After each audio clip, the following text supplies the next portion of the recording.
Bismillahirrahmanirrahim. Paslun ari eta hiji pasal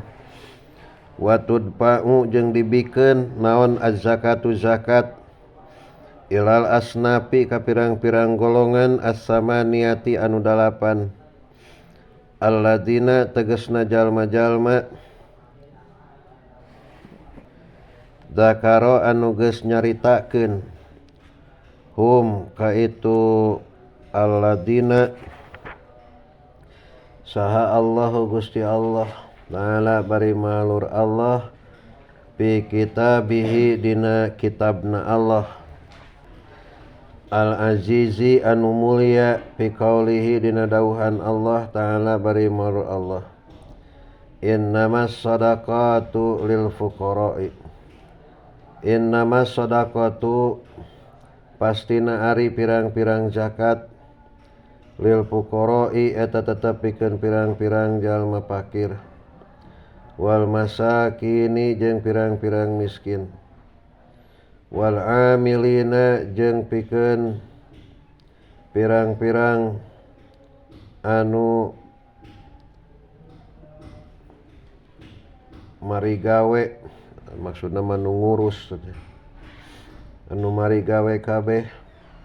alaiha kana itu sadaqat wal muallafati jeung pikeun jalma-jalma anu dilelemu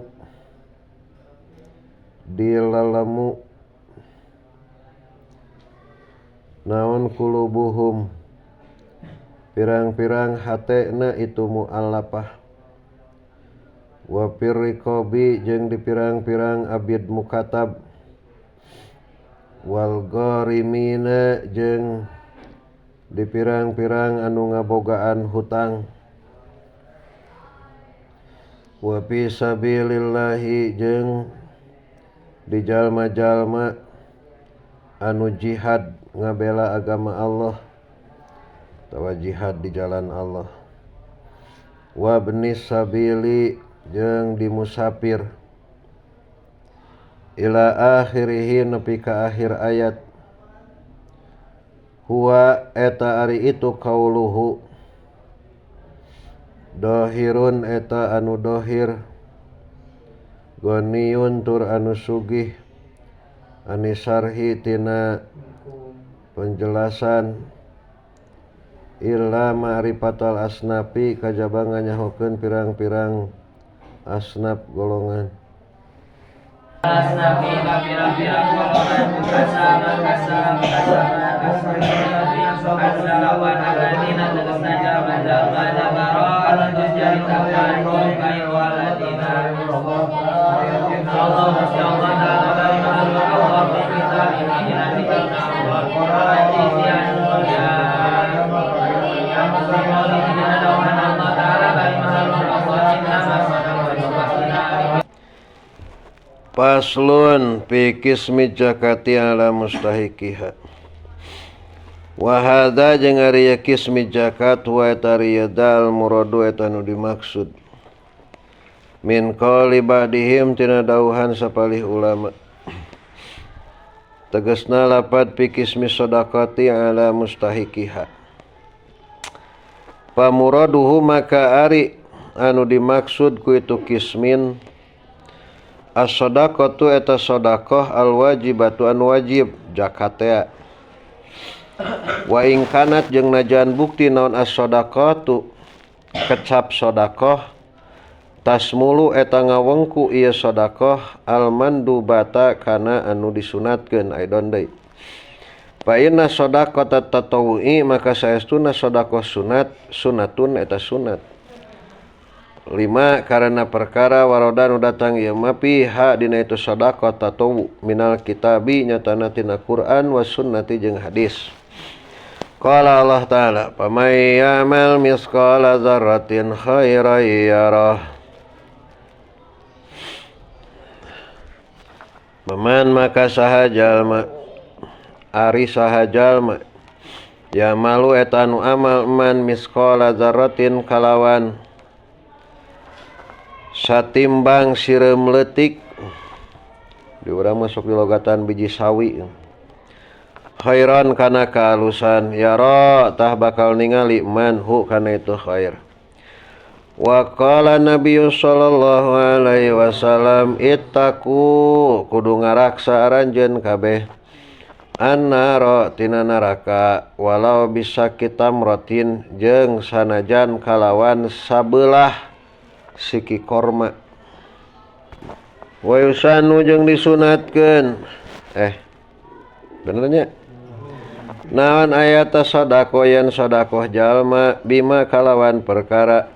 yuhibbu anu mika cinta ieu si man hu kana itu ma. Qala Allah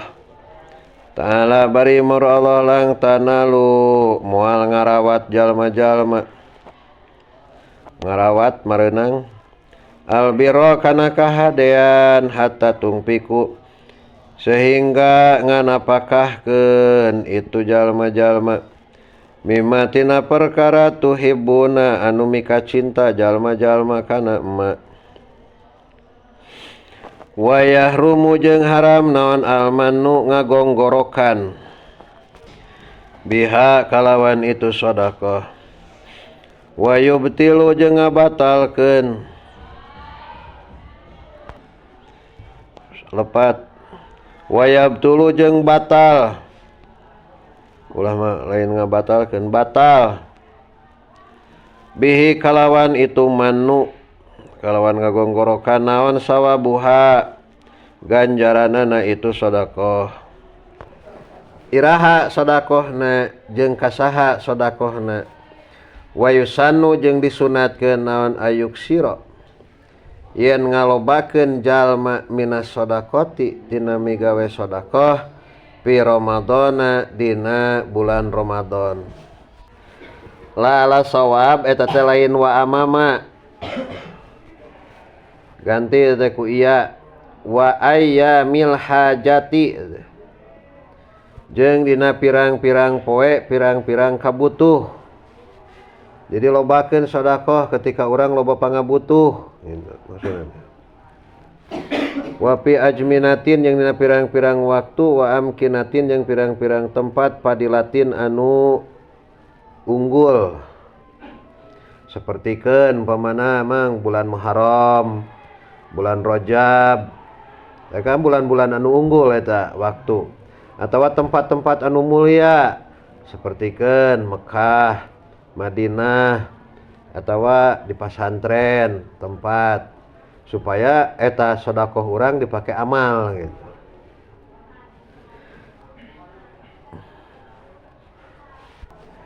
Wa aya khusso jeung yen nangtukeun jalma biha kana itu sedekah nganangtukeun ngahususkeun biha kana itu sedekah ahlal khairi ka ahli kahadean wal muhtajina jeung ka jalma-jalma anu butuh kabeh. Alus mikeun sedekah teh ka jalma-jalma tukang gawe hade. Wadab uha jeung ari mikeunna itu sedekah siron barina susulumputan afdalu eta leuwih utama illa idza kana kajaba di mana-mana bukti jalma miman eta tetep ti sawareh jalma yuktada anu di anutan ieu eman punten yuktada eta anu di anutan sahabihi ieu eman. Paslun wa tudfa'u si zakat teh wajib ditasarrufkeun ka 8 asnaf 8 golongan teh sakumaha dina ayat innamas shadaqatu lil fuqara'i ilaih lah maka ditu ceuk ti ditu nage goniun anisarhi jadi teu perlu penjelasan paling oge engke kudu nyaho ngaran hiji-hijina naon ari fakir naon ari miskin naon ari amil jeung nu sajen-sajena kewe aya penjelasanna di hareup hiji-hijina mah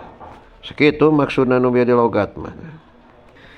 tinggal hanapeun syair fayajibu maka wajib naon ta'mimul asnafi ngawalatrakeun pirang-pirang asnaf wa taswiyatu jeung nyaruakeun bainahum antarana itu asnaf illal amila kajaba amil fa innahu maka saestuna amil yu'to eta dibere ieu amil qadra ujrati amalihi kana saukuran buruhan gawena ieu amil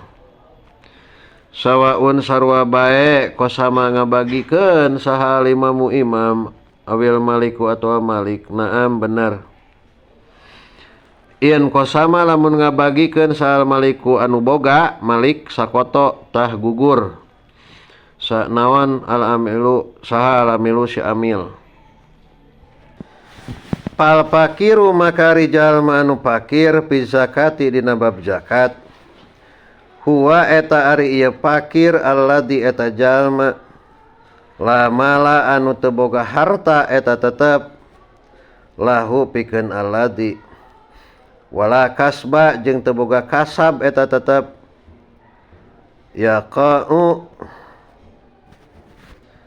anu tumiba ieu kasab mauqian dina kacukupan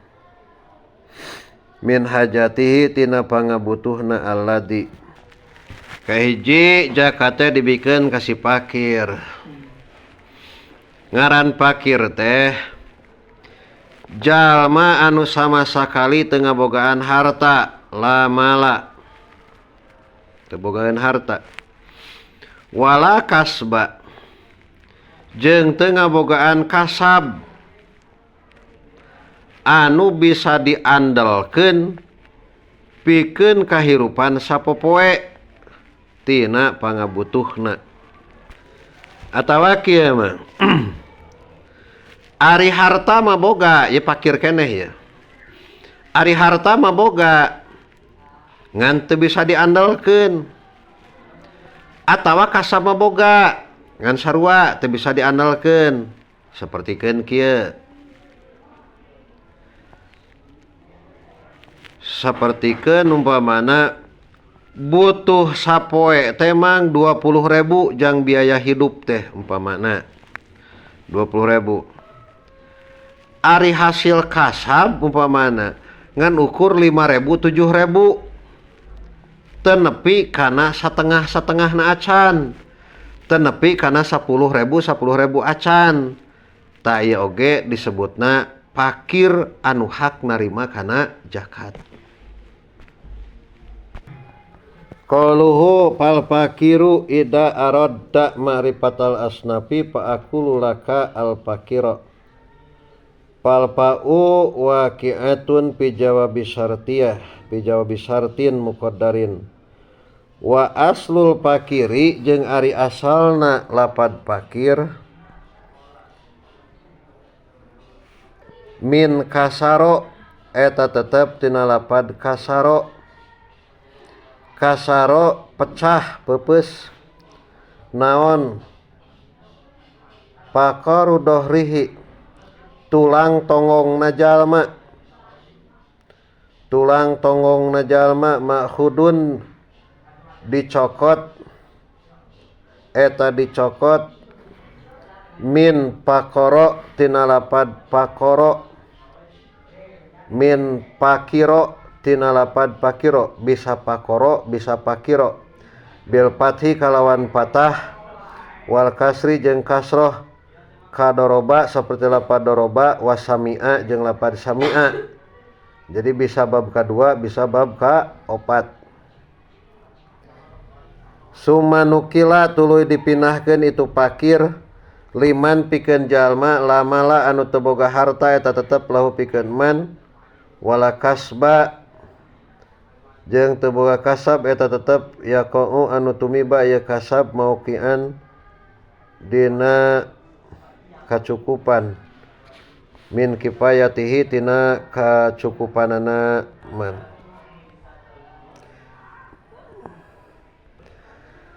wa huwa jeung ari tu fakir ingdana munggu urang sadaya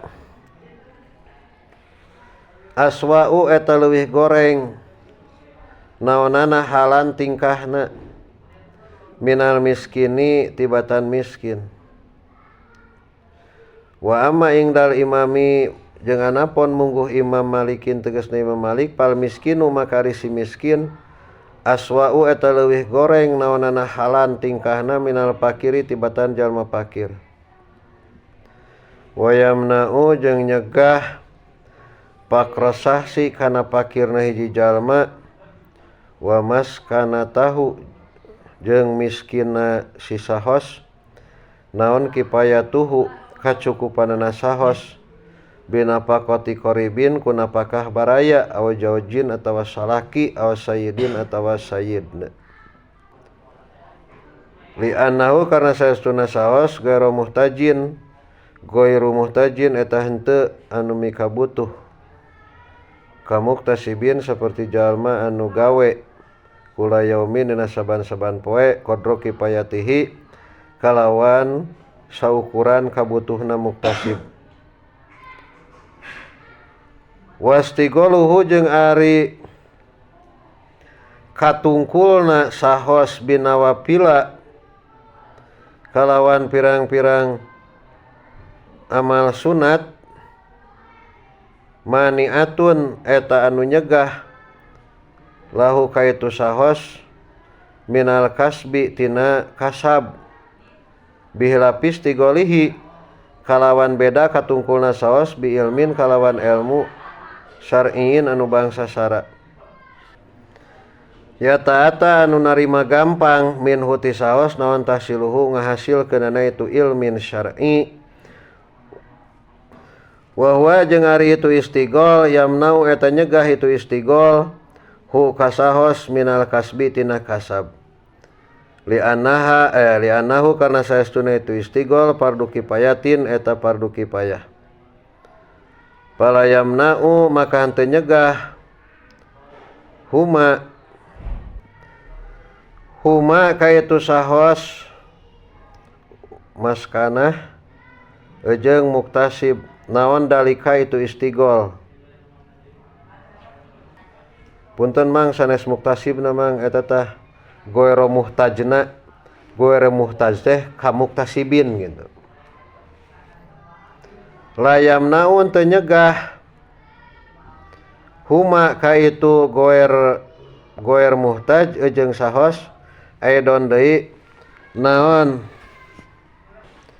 imahna itu sahos wa hodimuhu jeung pembantuna sahos wasiabuhu jeung pirang-pirang pakaian saos walau litajammuli jeung najan pikeun gigindingan wa kutubun jeung pirang-pirang kitab yahtaju anu mika butuh sahos ha kana kitu kutub aw malu goibin atawa harta anu eueuh bimarhalataini kalawan jarak dua pamondokan pa aksarot tuluy leuwih loba mu'ajjalun atau anu ditampokeun payuto maka dibere itu sahos in lam yajid lamun teu mangihan sahos man kajalma yukridu anu nganyukeun ngahutangkeun itu man hu ka sahos maka na perkara yakpi anu nyukupkeun ieu ma hi ka sahos ila ayasila nepi ka yen tepi naon maluhu hartana sahos aw yahilu atawa manjing asup naon al ajalu tempo li annahu karna saestuna sahos al ana dina waktu ayeuna pakirun eta nu pakir aw miskinun atawa nu miskin amma pakirul uraya anapun ari pakir uraya bahwa tah eta ari ieu pakir uraya man eta jalma lanakda anu teu aya duit eta tetep biadihi dina tangan man. Baca.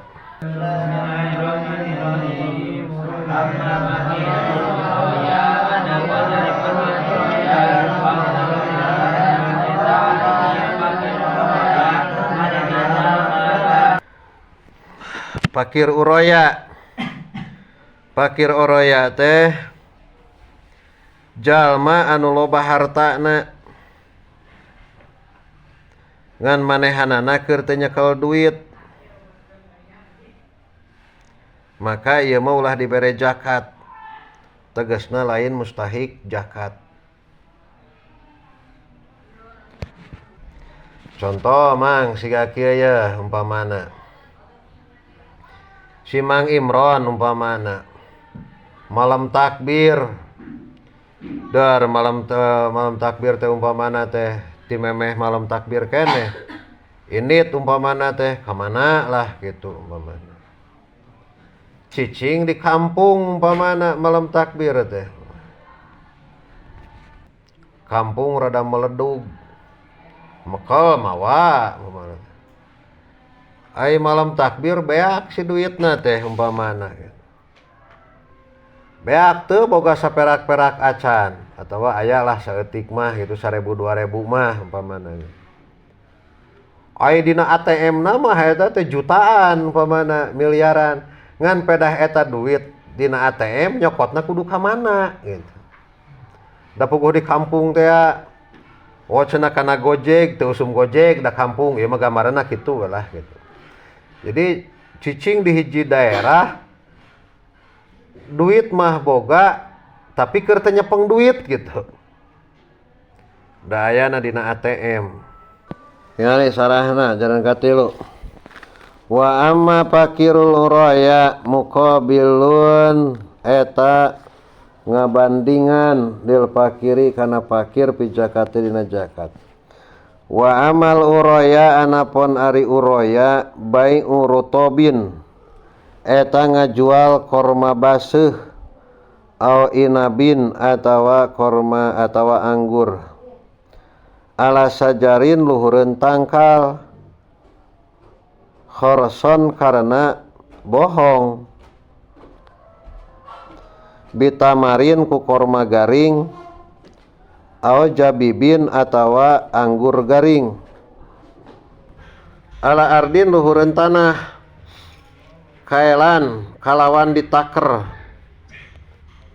pima dina perkara duna khamsati ausakin ausukin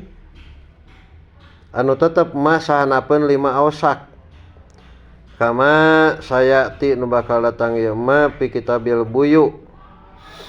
wa qauluhu fahuwa man lanakda biadihi ae wa ingkana jeung najan bukti itu uroya fakirul uroya gonian eta anu beunghar anu sugih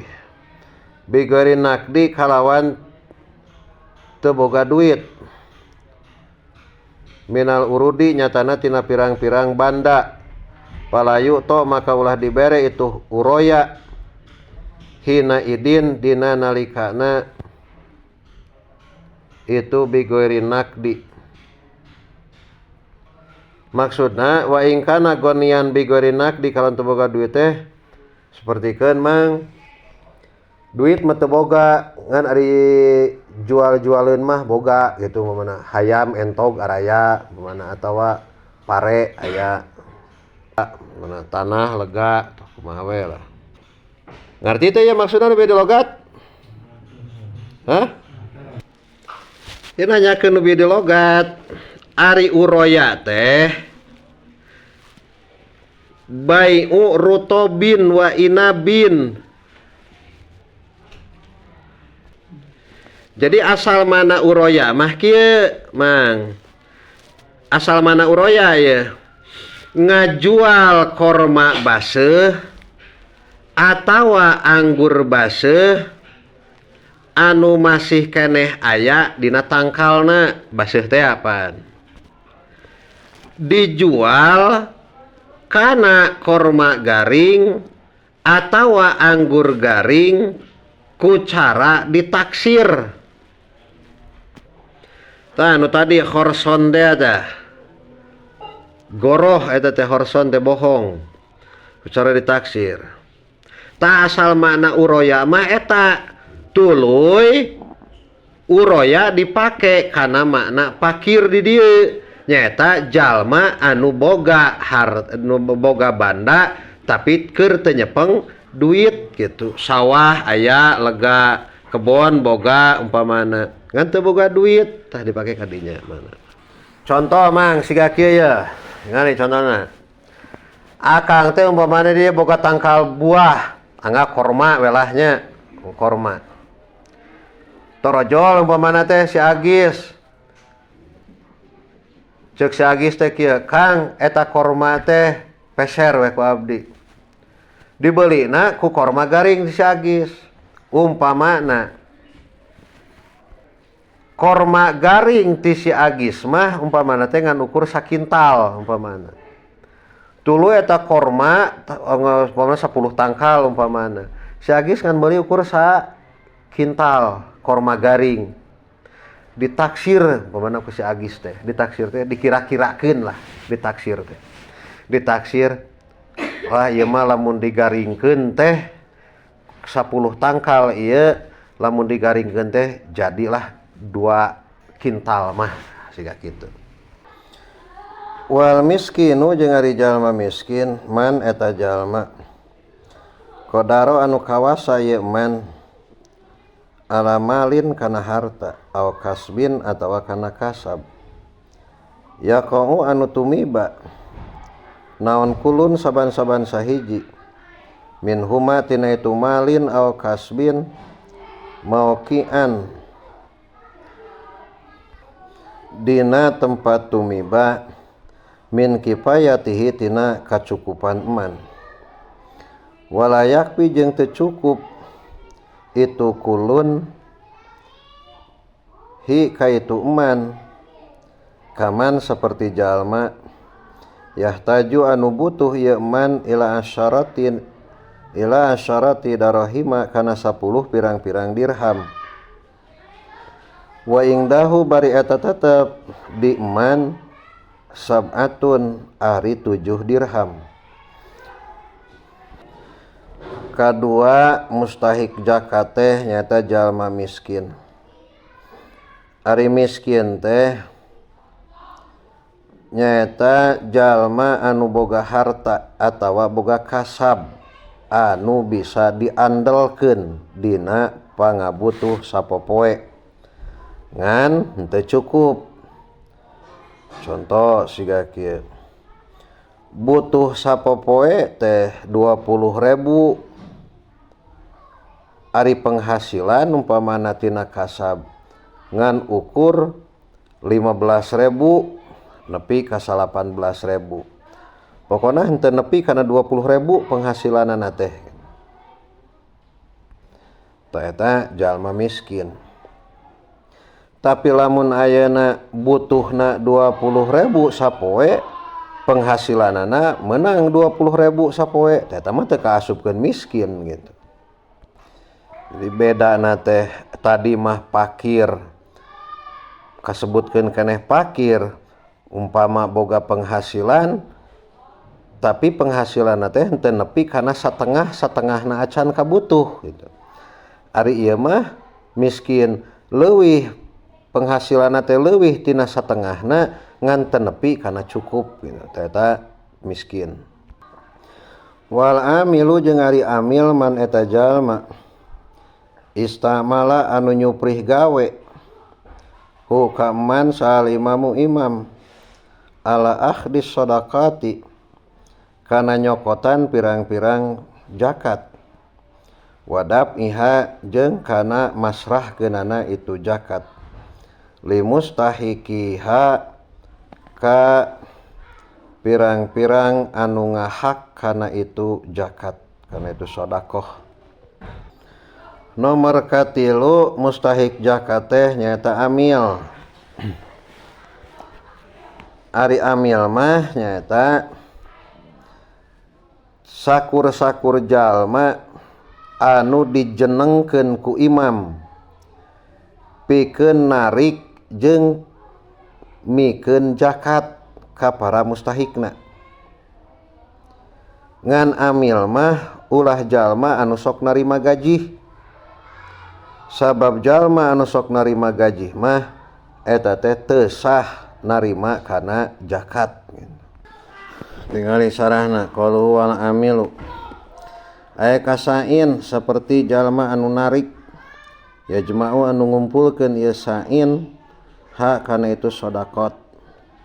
wa katibin jeung anu nuliskeun yaktubu anu nuliskeun ieu katib ma kana perkara atau anu mikeun hukana ma saha al arbabul amwali pirang-pirang jalma anu ngabogaan pirang-pirang harta wa qasimin jeung jalma anu ngabagikeun yaksimu anu ngabagikeun qasim huma ha kana itu sodakot alal mustahikina ka anu ngahak kabeh wa hasirin jeung anu ngumpulkeun yajma'u anu ngumpulkeun ieu hasir hum ka itu mustahikin la qadin teu meunang qadi wa walin jeung penguasa palahako maka teu aya hak eta tetep lahuma pikeun qadin wa walin fi zakati dina zakat bal hakuhuma balik ta ari hakna itu qadin wa walin fi humusil humusi dina 5/5 wal muallafatu jeung ari mualaf anu dilelemu direresep naon kulubuhum pirang-pirang hatena itu muallafah wahum eta ari itu muallafah arba'atu aksamin eta 4 pirang-pirang perkara ahaduha ari kahijina ieu arba'ah muallafatul muslimina eta mualaf ti pirang-pirang jalma Islam wahum jeung ari ieu muallafatil muslimin man eta jalma aslama anu asup Islam ieu man wa niyatuhu bari ari niatna ieu man dha'ifatun eta anu lemah payu ta'allapu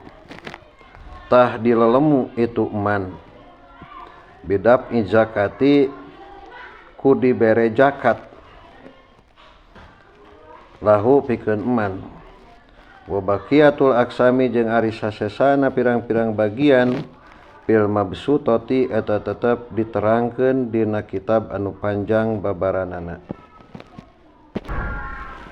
kaopat mustahik zakat teh nyaeta mualafah teh jalma anu diempuk-empuk hatena anu dileleuy-leleuy hatena tegasna mah dibubungah lah bahasa urang nama mualaf kabagi 4 hiji jalma anu asup Islam ngan hatena masih keneh lemah dina niatna sapertikeun kieu keur boga duit tenang dina Islamna teu boga duit siga nu goncang hayang balik deui kana kafir eta teh lemah siga santri we gitu boga duit betah teu boga duit lieur eta mualafah nomor kahiji nomor kadua nomor katilu nomor kaopat dina sarah tingali dina qauluhu wa baqiyatul aqsam fil mabsutah ay as-salasatu anu tilu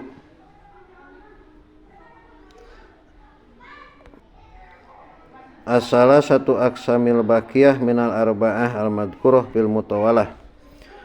wahum jeung ari itu salasah man eta jalma aslama nu asup Islam ieu man wa niyatuhu bari ari niatna itu man qawiyatun eta anu kuat walakin lahu jeung tatapina eta tetep pikeun man syarafun ari kamuliaan bi qaumihi di kaumna man yutawaqa'u anu diarep-arep bi'itaihi ku diberena ieu man naon islamu ghairihi asup Islam salian man minal kufari nyatana ti pirang-pirang jalma kafir Nah, jadi jalma Islam